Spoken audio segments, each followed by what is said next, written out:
तो दोस्तों Saraswati sari deputy limited ने अपने क्वार्टर वन के नंबर को डिस्क्लोज कर दिया।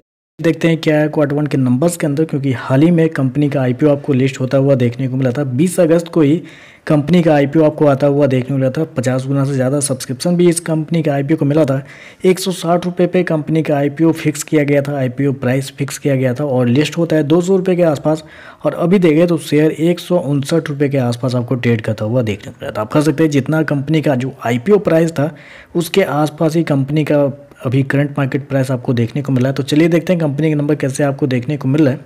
तो डाटा बेसिकली यहाँ पे मिलियंस में दिया गया है। कंपनी ने हालांकि कहीं पे लिखा नहीं है कि डाटा मिलियंस में, लेकिन बहुत सारी रिसर्च करने के बाद मुझे पता चला कि जो नंबर है कंपनी के द्वारा मिलियंस में दिए गए। तो चलिए देख लेते हैं क्या है कंपनी के नंबर्स।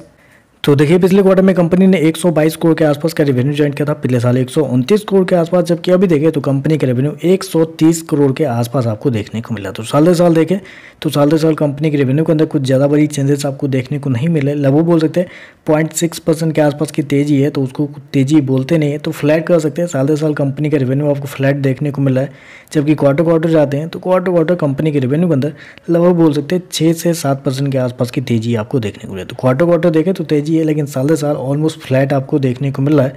लेकिन कंपनी का बिजनेस जिस प्रकार से वर्क करता है उसमें आपको साल दर साल ही देखना चाहिए। साल दर साल देखें तो कंपनी के रेवेन्यू फ्लैट आपको देखने को मिल रहा है।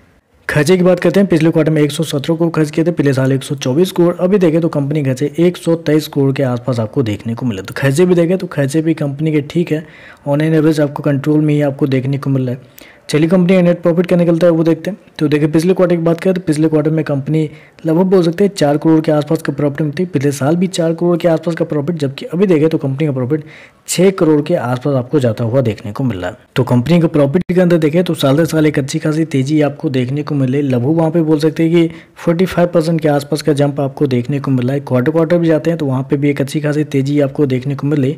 लेकिन बेसिकली ये जो तेजी है ये सॉलिड तेजी आप इसको नहीं बोल सकते हैं, क्योंकि बेसिकली इस क्वार्टर में कंपनी ने अपने एक्सपेंस जो है वहाँ पे थोड़े बहुत कंट्रोल किए, जो कि होता है हमारा purchase of stock in trade जो होता है।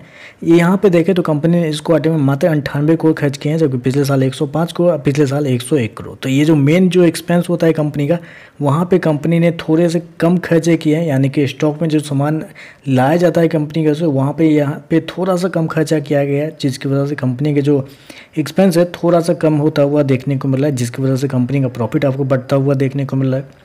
ईपीएस की बात करते हैं। पिछले क्वार्टर में 1.29, पिछले साल भी 1.29, अभी देखें तो 1.84 के आसपास आपको जाता हुआ देखने को मिला। तो ओवरऑल अगर देखा जाए तो देखिए टू बी फ्रैंक, अगर कोई भी कंपनी है अगर आप पहला आईपीओ लेके आती है, यानी कि अब नए आईपीओ लेके आती है और उसके जो पहले नंबर है वो आपको अच्छे देखने को मिलते हैं। लेकिन यहाँ पे देखें तो रेवेन्यू के अंदर साल दर साल कोई ग्रोथ आपको देखने को नहीं मिली। प्रॉफिट छोड़ दिए, प्रॉफिट है आज है कल कम है, कल परसों ज़्यादा होगा, उस पर आप ज़्यादा ध्यान मत दीजिए। सबसे मेन होता है कंपनी के रेवेन्यू के अंदर, और रेवेन्यू देखें तो साल दर साल अभी भी कंपनी का फ्लैट आपको देखने को मिला था, जो कि ये एक थोड़ी सी यहाँ पर चिंता वाली बात है।